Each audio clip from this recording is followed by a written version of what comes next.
कि you already have so much money, why do you want to contest the elections? तो इसके पास ये दिखा रहे कि इनके पास ऑलरेडी 50 करोड़ की प्रॉपर्टी है या एसेट्स हैं इनके पास में। तो ये बंदा पूछ रहा है कि भाई जब तुम्हारे पास इतना पैसा ऑलरेडी है तो तुम पॉलिटिक्स क्यों ज्वाइन करना चाहती हो? इसका मतलब ये है कि आम तौर पे लोग पॉलिटिक्स इसलिए ज्वाइन करते हैं क्योंकि वो अच्छा खासा पैसा यहाँ से बना सके। तो एक डेमोक्रेसी में अक्सर हम लोग इक्वालिटी की बात करते हैं, हम लोग डिसीजन मेकिंग की बात करते हैं, हम लोग डिवीज़न ऑफ पावर की बात करते हैं। पूरा का पूरा फर्स्ट चैप्टर जो है पावर शेयरिंग वो इसी की बात करता है। लेकिन यहाँ पर हम देखते हैं कि सारा का सारा पावर किसके पास में है? टॉप लीडर्स के पास में है। ये पिग किसको सिग्निफाई कर रहा है? ये सिग्निफाई कर रहा है कॉरपोरेट अमेरिका को। अब ये कॉरपोरेट अमेरिका किस तरह से रिपब्लिकन्स को अपने कंट्रोल में रखा हुआ वो देखते हैं। Hello everyone, welcome back to our channel. आपका अपने ही चैनल में स्वागत है। I hope you all are doing well. उम्मीद करता हूँ कि आप फिट, फाइन एंड हेल्दी होंगे। हम कंटिन्यू कर रहे हैं डेमोक्रेटिक पॉलिटिक्स का चैप्टर नंबर 4 पॉलिटिकल पार्टीज़, और इसकी हम एक डिटेल्ड एक्सप्लेनेशन कर रहे हैं। ये वीडियो इस चैप्टर का 5th वीडियो है और इसमें हम पढ़ने वाले हैं चैलेंजेस टू पॉलिटिकल पार्टीज़। हम देखने वाले हैं कि पॉलिटिकल पार्टीज़ के अंदर कौन कौन सी चुनौतियां हैं। इसका मतलब ये कि पॉलिटिकल पार्टीज़ के अंदर ऐसी कौन कौन सी खराबियां हैं, ऐसी कौन कौन सी प्रॉब्लम्स हैं जो पॉलिटिकल पार्टीज़ को चेंज करना चाहिए ताकि पॉलिटिकल पार्टीज़ बेहतर तरीके से एक डेमोक्रेसी को चला सकें। तो चलिए स्टार्ट करते हैं।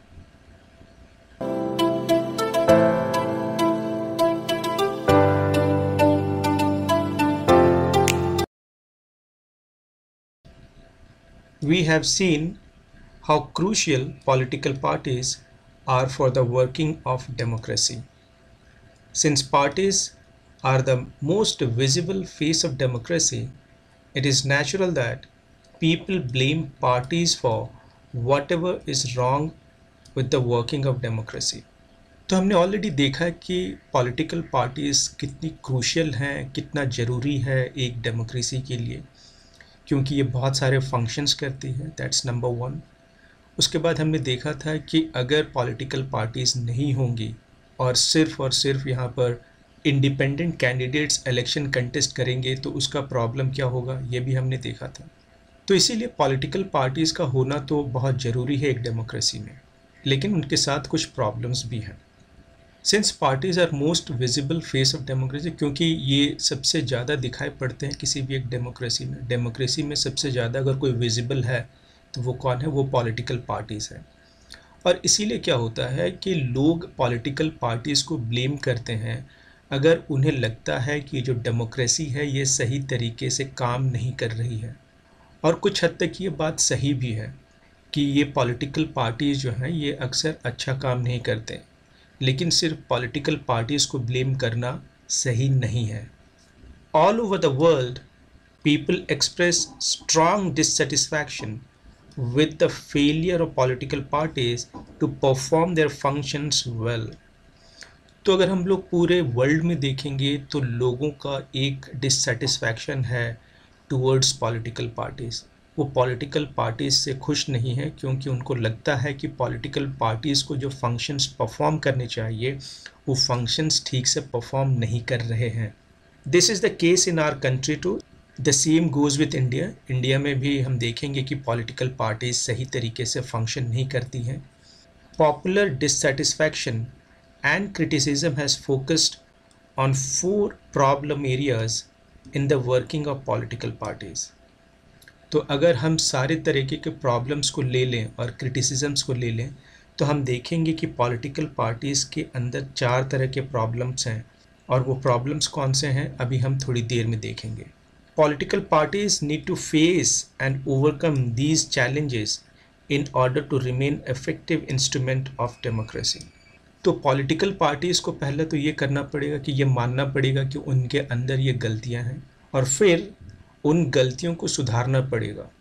वो जो प्रॉब्लम्स है, वो जो चुनौतियां हैं उनके अंदर, उनको ठीक करना पड़ेगा अगर उनको डेमोक्रेसी को बेहतर तरीके से चलाना है। तो चलिए देखते हैं कि वो फर्स्ट चैलेंज कौन सा है पॉलिटिकल पार्टीज़ के लिए। So the first challenge is lack of internal democracy. तो हम बात कर रहे हैं किसकी? डेमोक्रेसी की। Democracy in the larger sense, यानी कि हम डेमोक्रेसी को एक कंट्री के हिसाब से बात कर रहे हैं। और वहीं पर हम देखेंगे कि हमारे पास पॉलिटिकल पार्टीज़ हैं, और इन पॉलिटिकल पार्टीज़ के अंदर भी क्या होना चाहिए? डेमोक्रेसी होनी चाहिए। इन दोनों चीज़ों को समझना बहुत ज़रूरी है। Democracy in a country and democracy inside political parties. क्योंकि अगर पॉलिटिकल पार्टीज़ के अंदर ही डेमोक्रेसी बेटर नहीं है, तो ये पॉलिटिकल पार्टीज़ देश के डेमोक्रेसी को किस तरह से बेहतर कर सकती है? अगर मैं खुद अच्छा नहीं हूँ तो मैं दूसरे के लिए अच्छा काम कैसे कर सकता हूँ? इसीलिए जब तक पॉलिटिकल पार्टीज़ के अंदर डेमोक्रेसी बेटर नहीं होगी, तब तक पॉलिटिकल पार्टी कंट्री में जो डेमोक्रेसी है उसको बेहतर तरीके से नहीं चला सकती है। और हम देखते हैं कि पॉलिटिकल पार्टीज़ के अंदर जो इंटरनल डेमोक्रेसी है वो बिल्कुल ही बर्बाद है। तो क्या लिखा यहाँ पर? The first challenge is lack of internal democracy within parties. तो एक पार्टी के अंदर इंटरनल डेमोक्रेसी देखने के लिए नहीं मिलती है। All over the world there is a tendency in political parties towards the concentration of power in one or few leaders. तो फर्स्ट पॉइंट क्या है यहाँ पर? यहाँ पर कॉन्सेंट्रेशन ऑफ पावर है इन वन और फ्यू लीडर्स। तो हमने ये देखा था कि हमारे पास टॉप लीडर्स होते हैं, हमारे पास एक्टिव मेंबर्स होते हैं, और हमारे पास फॉलोअर्स होते हैं। तो बात हम यहाँ पर ये कर रहे हैं टॉप लीडर्स की। ये जो सारा का सारा पावर होता है ये टॉप लीडर्स के पास होता है। ये चाहे एक हो या कुछ गिने चुने टॉप लीडर्स हों, पावर सब कुछ उनके पास ही होता है। और इसकी वजह से क्या होता है कि ये लोग जो पावर का डिस्ट्रीब्यूशन होना चाहिए या डिवीज़न ऑफ पावर होना चाहिए टुवर्ड्स एक्टिव मेंबर्स या कुछ और जो इनके लीडर्स हैं उनके बीच में नहीं हो पाता है। तो एक डेमोक्रेसी में अक्सर हम लोग इक्वालिटी की बात करते हैं, हम लोग डिसीजन मेकिंग की बात करते हैं, हम लोग डिवीज़न ऑफ पावर की बात करते हैं। पूरा का पूरा फर्स्ट चैप्टर जो है पावर शेयरिंग वो इसी की बात करता है। लेकिन यहाँ पर हम देखते हैं कि सारा का सारा पावर किसके पास में है? टॉप लीडर्स के पास में है, and which is not good for any democracy और any political party. Parties do not keep membership register. जब हम लोग इंटरनल डेमोक्रेसी की बात करते हैं तो यहाँ पर बहुत सारे पॉइंट हैं। फर्स्ट पॉइंट क्या है हमारे पास में?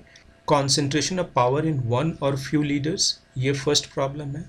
सेकंड प्रॉब्लम क्या है हमारे पास में? कि parties do not keep membership register. Number 3 कौन सा है? Do not hold organisational meetings. तो ये मीटिंग्स भी ऑर्गेनाइज नहीं करते हैं जो इनके ऑर्गेनाइजेशंस में होने चाहिए। इसका मतलब ये है कि ये जो टॉप लीडर्स हैं ये सारे के सारे डिसीजंस खुद ब खुद लेते हैं, बिना किसी से कोई एडवाइस लिए हुए, बिना किसी से कोई राय मशवरा किए हुए, जो कि अच्छा नहीं है किसी एक डेमोक्रेसी में। क्योंकि हम मानते हैं कि एक डेमोक्रेसी में सबसे मिलजुल कर, सबसे बात करके हमें कोई डिसीजंस लेना चाहिए। नेक्स्ट प्रॉब्लम कौन सा है?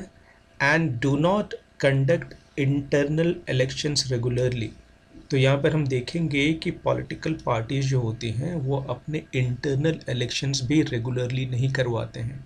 अच्छा, ये इंटरनल इलेक्शंस किस लिए करवाए जाने चाहिए? ये इंटरनल इलेक्शंस इसलिए करवाए जाने चाहिए क्योंकि यहाँ पर बहुत सारे एक्टिव मेंबर्स हैं, वो डिफरेंट पोजीशंस को होल्ड करते हैं। तो उन पोजीशंस पे कौन होना चाहिए? साथ ही साथ जब इलेक्शंस हो रहे हों तो उस समय किसको टिकट मिलना चाहिए, ये सब इंटरनल इलेक्शंस के थ्रू डिसाइड होना चाहिए। लेकिन यहाँ पर इंटरनल इलेक्शंस होते ही नहीं हैं।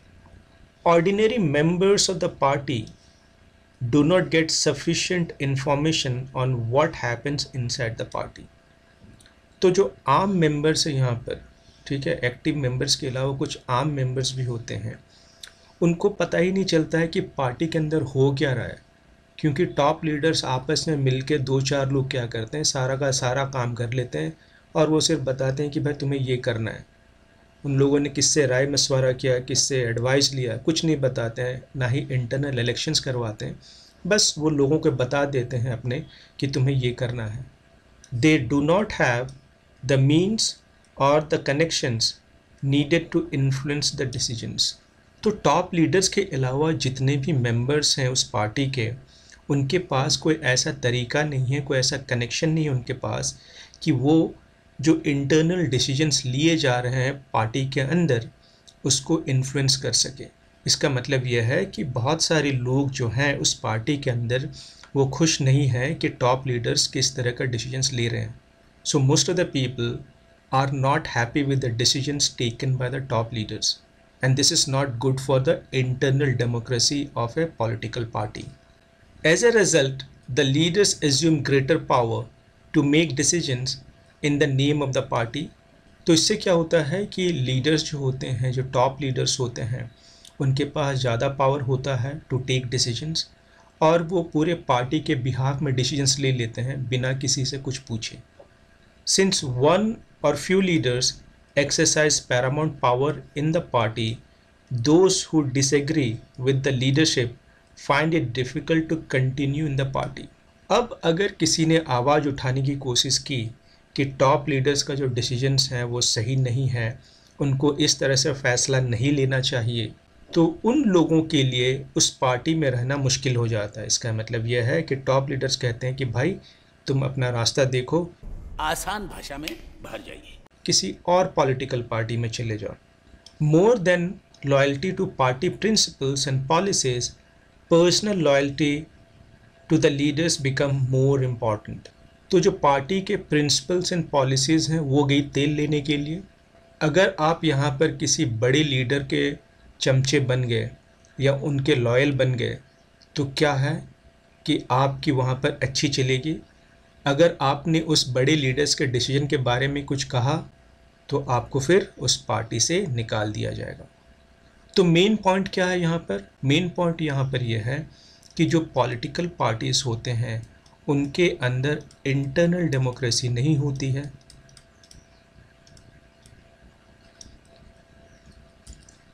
So now let's move to the next point. चलिए अब इस कार्टून को देखते हैं, बर्लुस्कोनी पपेट थिएटर। तो ये जो बर्लुस्कोनी है ये इटली के प्राइम मिनिस्टर थे, और ये क्या कर रहे हैं कि ये एक टॉप लीडर हुआ करते थे। और हमने थोड़ी देर पहले देखा कि जो टॉप लीडर्स होते हैं वो सारा का सारा डिसीजन मेकिंग करते हैं किसके लिए? अपने पॉलिटिकल पार्टी के लिए। तो यहाँ पर आप देखोगे कि ये पपेट शो है, ठीक है। ये यहाँ पर देखोगे कि यहाँ पर अदर लीडर्स हैं, और इन सारे लीडरों को नचा कौन रहा है? यहाँ पर जो है टॉप लीडर, यानी कि टॉप लीडर इन सारे मेंबर्स को या लीडर्स को क्या कर रहा है? नचा रहा है। इसका मतलब है कि इनके पास कोई पावर नहीं है, टॉप लीडर के पास ही सारा का सारा पावर है, और जो एक डेमोक्रेसी के लिए बेहतर नहीं है, specially the internal democracy of the political party. क्योंकि ये बेचारे, इनके पास बोलने के लिए कुछ नहीं है, ये सिर्फ टॉप लीडर के इशारों पे नाच रहे हैं। सो आई होप कि आपको ये लैक ऑफ इंटरनल डेमोक्रेसी वाला पॉइंट अच्छे से समझ में आ गया होगा। तो चलिए अब हम मूव करते हैं नेक्स्ट पॉइंट की तरफ। The second challenge to political parties is dynastic succession. Dynastic succession का मतलब होता है परिवारवाद।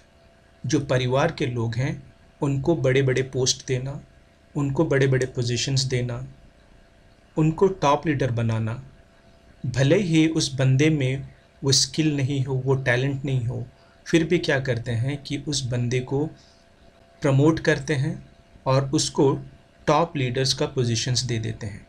The second challenge of dynastic succession is related to the first one, और ये पॉइंट फर्स्ट पॉइंट से जुड़ा हुआ है। फर्स्ट पॉइंट कौन सा था? Lack of internal democracy. अगर एक पॉलिटिकल पार्टी के अंदर इंटरनल डेमोक्रेसी नहीं होगी तो वहाँ पर हमें डायनेस्टिक सक्सेशन देखने के लिए मिलेगा, यानी कि परिवारवाद देखने के लिए मिलेगा। Since most political parties do not practice open and transparent procedures for their functioning, there are very few ways for an ordinary worker to rise to the top in a party. तो आम तौर पे क्या होता है कि जो political parties हैं उनके जो प्रैक्टिसेस हैं वो ओपन और ट्रांसपेरेंट नहीं होते हैं। इसका मतलब ये है कि पार्टी वर्कर्स को ये पता ही नहीं होता कि एक काम कैसे होना है और कैसे नहीं होना है। अगर हम करें तो करें क्या, बोलें तो बोलें क्या। तो उनको बहुत ज़्यादा क्लैरिटी नहीं रहती है कि ये पॉलिटिकल पार्टी के अंदर में ये काम होगा तो कैसे होगा। और इसकी वजह से क्या होता है कि जो भी ऑर्डिनरी वर्कर्स हैं, अगर वो चाहते हैं कि वो धीरे धीरे पार्टी में बेहतर पोजीशंस पे जाएं, टॉप लीडर बने, तो उन्हें पता ही नहीं होता है कि भाई हम टॉप लीडर बने तो बने कैसे, क्योंकि यहाँ पर कोई फिक्स तरीका तो है ही नहीं। और जब इस तरह के प्रॉब्लम्स होते हैं तो वहाँ पर एक चीज़ ये देखने के लिए मिलता है कि वहाँ पर डायनेस्टिक सक्सेशन का प्रचलन होता है। Those who happen to be the leaders are in a positions of unfair advantage to favor people close to them or even their family members. तो जो भी टॉप लीडर्स होते हैं उनके पास एक अनफेयर एडवांटेज होता है कि जो उनके करीबी लोग हैं और जो उनके फैमिली मेम्बर्स हैं उनको क्या करें, उनको प्रमोट किया जाए और उनको बेटर पोजीशंस दिए जाएं एक पॉलिटिकल पार्टी के अंदर में, रैदर देन उन लोगों को जो कि ऑर्डिनरी आम वर्कर्स हैं। वहाँ पर हो सकता है कि उस ऑर्डिनरी वर्कर में, उस आम वर्कर में टैलेंट बहुत ज़्यादा है, स्किल बहुत ज़्यादा है और उसके पास टॉप लीडर बनने की क्वालिटीज़ बहुत ज़्यादा हैं। फिर भी क्या करते हैं टॉप लीडर्स अपने करीबी लोगों को या अपने फैमिली मेम्बर्स को टॉप पोजीशंस दे देते हैं। In many parties the top positions are always controlled by members of one family. तो बहुत सारे पार्टीज़ ऐसे होते हैं जहाँ पर जो टॉप पोजीशंस होते हैं, टॉप लीडर्स का जो पोजीशन होता है, ठीक है, उसको कौन कंट्रोल करता है? एक ही फैमिली करती है। इसका मतलब ये कि यहाँ पर परिवारवाद है और जब एक फैमिली कंट्रोल करती है तो वो चाहती है कि उनके जो फैमिली मेम्बर्स हैं उनको टॉप पोजीशंस मिले, ना कि उन लोगों को मिले जो कि आम वर्कर्स हैं। हालांकि इन आम वर्कर्स के पास में टैलेंट बहुत ज़्यादा होगा, क्वालिटीज़ बहुत अच्छे होंगे, फिर भी उनको टॉप लीडर्स के पोजीशंस नहीं मिलते हैं। This is unfair to other members of the party. This is also bad for democracy. तो ये जो आम वर्कर्स है ये इनके लिए तो अन्याय है, अनफेयर है और इसके साथ ही ये एक डेमोक्रेसी के लिए भी बहुत बुरा है। क्यों बुरा है? Since people who do not have adequate experience or popular support come to occupy positions of power. और ये डेमोक्रेसी के लिए क्यों बुरा है? क्योंकि जिन लोगों के पास में अच्छा खासा एक्सपीरियंस नहीं है, जिसे लोग सपोर्ट नहीं करते हैं, फिर भी उनको टॉप लीडर्स का पोजीशन दे दिया जाता है।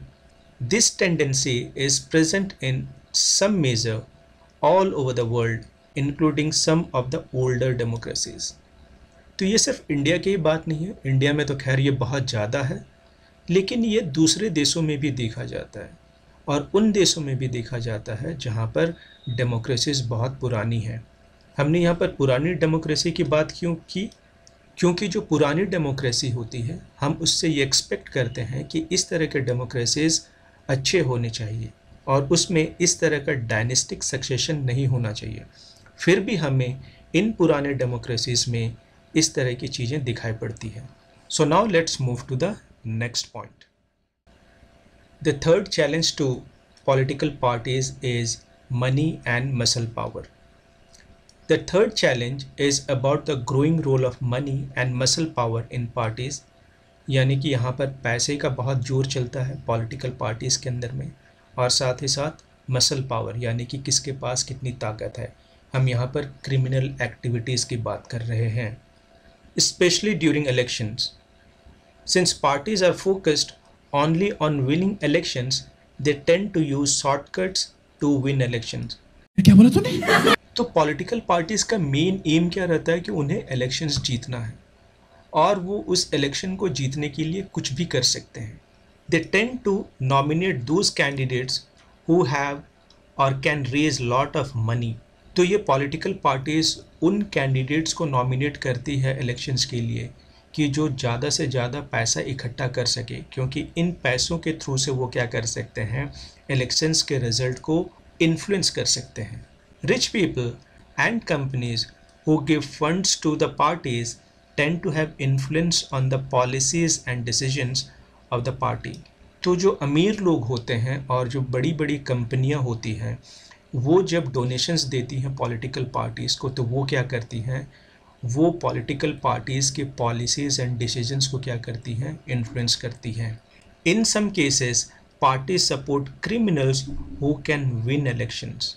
तो बहुत बार क्या होता है कि पार्टी उन लोगों को सपोर्ट करती है जो क्रिमिनल्स होते हैं, बट उनको ये लगता है कि ये जो बंदा है ये इलेक्शंस जीत जाएगा, तो फिर उसी को टिकट दिया जाता है इलेक्शन लड़ने के लिए. Democrats all over the world are worried about the increasing role of rich people and big companies in democratic politics. तो दुनिया भर के जो भी डेमोक्रेट्स हैं, जो लोकतंत्र पे भरोसा करते हैं, वो इस बात से चिंतित हैं कि ये जो बड़े कंपनीज़ हैं और ये जो रिच पीपल हैं, इनका रोल धीरे धीरे डेमोक्रेसी में बढ़ रहा है और ये डेमोक्रेसी को अपने हिसाब से चलाने की कोशिश कर रहे हैं. और इसी बात को हम इस कार्टून से भी देख सकते हैं. This cartoon was drawn during the presidency of George Bush of the Republican party of USA. The party symbol is elephant. ठीक है, तो रिपब्लिकन पार्टी का सिंबल क्या है, एलिफेंट है. The cartoon seems to suggest that corporate America controls all major institutions of the country. तो वहाँ पर हम देख रहे हैं जो कॉरपोरेट अमेरिका है, यानी कि जो वहाँ के बड़े बड़े कंपनीज़ हैं, जो MNCs है वहाँ की, वो वहाँ के पॉलिटिक्स और वहाँ के जो मेजर पॉलिटिकल इंस्टीट्यूशंस हैं उसको कंट्रोल कर रही हैं. कैसे करती हैं, चलिए देखते हैं इस कार्टून के थ्रू से. तो यहाँ पर ये जो एलिफेंट है ये क्या दिखा रहा है, ये रिपब्लिकन पार्टी को दिखा रहा है. दे वर इन द पावर और उनके लीडर थे जॉर्ज बुश. और यहाँ पर ये जो पिग दिखाई पड़ रहा है, ये पिगी बैंक, ये बेसिकली किसको सिग्निफाई कर रहा है, मनी को सिग्निफाई कर रहा है. ये पिग किसको सिग्निफाई कर रहा है, ये सिग्निफाई कर रहा है कॉरपोरेट अमेरिका को. अब ये कॉरपोरेट अमेरिका किस तरह से रिपब्लिकन्स को अपने कंट्रोल में रखा हुआ वो देखते हैं. तो देखेंगे कि ये कॉरपोरेट अमेरिका है, उसने इस हाथी को यानी कि इस एलिफेंट को सेनेट के अंडर कंट्रोल करके रखा हुआ है, यानी कि ये यहाँ का लोअर हाउस है. उसी तरह से हम देखेंगे कि यहाँ पर हाउस ऑफ रिप्रेजेंटेटिव है, इसको भी कॉरपोरेट अमेरिका ने अपने कंट्रोल में रखा हुआ है. प्रेसिडेंसी खुद उसके कंट्रोल में है, यानी कि जॉर्ज बुश खुद उनके कंट्रोल में है. कोर्ट्स के अंदर में देखेंगे कि कॉरपोरेट अमेरिका का इन्फ्लुएंस है. तो हम ये देख सकते हैं यहाँ पर कि जो पैसा है, जो मनी पावर है, वो क्या कर रहा है यहाँ पर, वो पॉलिटिकल पार्टीज़ को कंट्रोल कर रहा है और डेमोक्रेसी को भी कंट्रोल कर रहा है. And this is not good sign for any democracy. और ये बहुत ही इंटरेस्टिंग कार्टून है. यहाँ पर ये लेडी आई है यहाँ पर अपना नॉमिनेशन फॉर्म जमा करने के लिए, और ये है इलेक्शन कमीशन का office.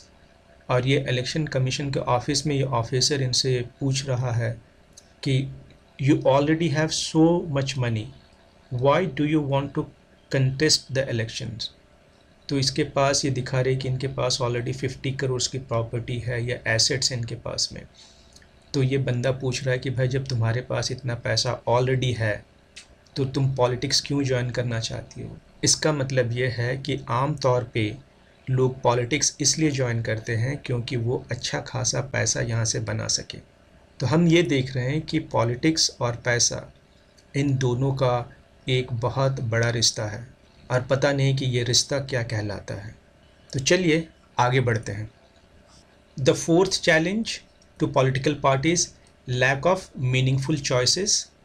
The fourth challenge is that very often parties do not seem to offer a meaningful choice to the voters. इसका मतलब ये है कि ये जो पॉलिटिकल पार्टीज़ हैं हमारे पास में, ये वोटर्स को कोई मीनिंगफुल चॉइस नहीं देते हैं. यानी कि वोटर्स के पास कोई ऐसा चॉइस नहीं होता है कि वो किस पार्टी को चूज़ करें. चलिए देखते हैं, एक एग्जाम्पल के थ्रू से समझने की कोशिश करते हैं कि मान लीजिए कि हमारे पास पॉलिटिकल पार्टीज़ हैं ए, बी और सी, 3 पॉलिटिकल पार्टीज़ हैं। अब ये तीनों पॉलिटिकल पार्टीज़ जब वोटर के पास जाती हैं तो एक ही तरह का राग अलापती हैं ये कि हम तुम्हारे लिए ए बी 1 2 3 कर देंगे, जो भी चीज़ें कर देंगे, और इनमें कोई डिफरेंस नहीं होता। हो सकता है कि जब पॉलिटिकल पार्टी ए वोटर के पास जाए तो बोले कि हम तुम्हारे लिए स्कूल बना देंगे, ये भी बोलेगी कि हम तुम्हारे लिए स्कूल बना देंगे, और ये भी बोले कि हम तुम्हारे लिए स्कूल बना देंगे। ये तीनों स्कूल बना रहे हैं, जबकि ये वोटर कुछ और चाहता है कि यहाँ पर कॉलेज बनना चाहिए, और इस बारे में तो कोई पॉलिटिकल पार्टी बात ही नहीं कर रही है। यानी कि यहाँ पर पॉलिटिकल पार्टीज़ के नंबर 1 जो पॉलिसीज़ हैं वो एक जैसे हैं, इनके जो प्रोग्राम्स हैं वो भी एक जैसे हैं, और नहले पे दहला यह है कि इनके जो लीडर्स हैं वो भी एक जैसे ही हैं। तो इससे दिक्कत ये हो रही है कि अगर एक वोटर चुने तो किसे चुने। अगर हम करें तो करें क्या, बोले तो बोले क्या। In order to offer meaningful choices, party must be significantly different. अगर किसी को meaningful choice देना है तो पार्टीज़ को significantly different होना पड़ेगा, उनको एक पार्टी से बहुत ज़्यादा different होना पड़ेगा। In recent years, there has been a decline in the ideological differences among parties in most parts of the world. आज के डेट में हमें क्या देखने के लिए मिलता है कि जो आइडियोलॉजिकल डिफरेंसेस थे पार्टीज़ के बीच में वो बहुत ही कम हो गई हैं। यानी कि पार्टी ए, पार्टी बी और पार्टी सी के बीच में कोई आइडियोलॉजिकल डिफरेंसेस नहीं रह गए। इनकी विचारधारा एक जैसी है, ये एक ही तरह की बात करते हैं, ये एक ही तरह के पॉलिसीज़ की बात करते हैं, इनके लीडर्स भी एक ही जैसे ही हैं।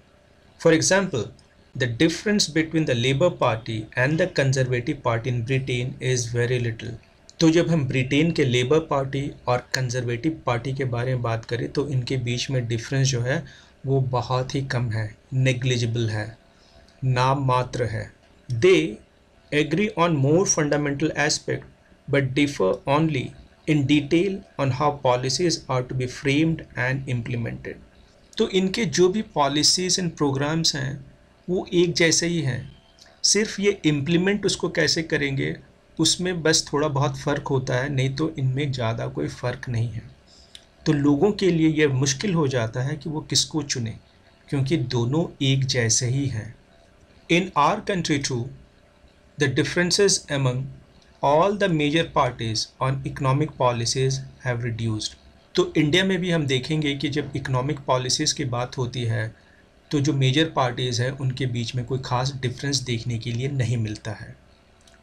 Those who really want different policies have no options available to them. तो अगर जनता किसी डिफरेंट तरह के पॉलिसीज़ को उम्मीद करती है तो ये पॉलिटिकल पार्टीज़ उनके उम्मीदों पे पानी फेर देती है। Sometimes people cannot even elect very different leaders either because the same set of leaders keep shifting from one party to another.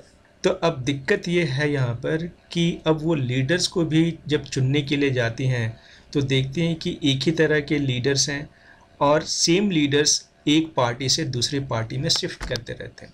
Example लेते हैं समझने के लिए। मान लेते हैं पॉलिटिकल पार्टी 1, 2 एंड 3, हमारे पास 3 पॉलिटिकल पार्टीज़ हैं। तो मान लीजिए कि पॉलिटिकल पार्टी 1 में 2 लीडर्स हुआ करते थे, ए एंड बी। कुछ सालों के बाद में क्या करते हैं कि ए पॉलिटिकल पार्टी 2 में चले जाता है और बी भी पॉलिटिकल पार्टी 2 में चले जाता है। तो अब अगर लोग सोच रहे थे कि मैं पॉलिटिकल पार्टी 2 को वोट करूंगा तो देखते हैं कि अरे भाई ए और बी जो पहले पॉलिटिकल पार्टी 1 में थे अब वो पॉलिटिकल पार्टी 2 में है। तो इस तरह से क्या हो रहा है कि लोग जब दूसरे तरह के लीडर्स को चुनने की कोशिश करते हैं तो पता चलता है कि एक ही तरह के लीडर्स हर जगह पे दिखाई पड़ते हैं, या वही लीडर्स बहुत सारे अलग अलग पार्टीज़ में अलग अलग टाइम पे दिखाई पड़ते हैं। तो ये हाल है हमारे पॉलिटिकल पार्टीज़ का और हमारे डेमोक्रेसी का। So with this we come to the end of this video. In the next video we are going to learn about how can parties be reformed. तो हमने देखा कि इतने सारे प्रॉब्लम्स हैं पार्टीज़ के अंदर में, तो क्या हम पार्टीज़ को बदल सकते हैं, क्या रिफॉर्म कर सकते हैं, क्या उनके अंदर बदलाव ला सकते हैं, ये हम पढ़ेंगे नेक्स्ट वीडियो में। अगर आपको ये वीडियो अच्छा लगा है तो इसे लाइक करें और इस चैनल को सब्सक्राइब करें। मिलते हैं नेक्स्ट वीडियो में, तब तक के लिए take care and keep learning. Bye bye.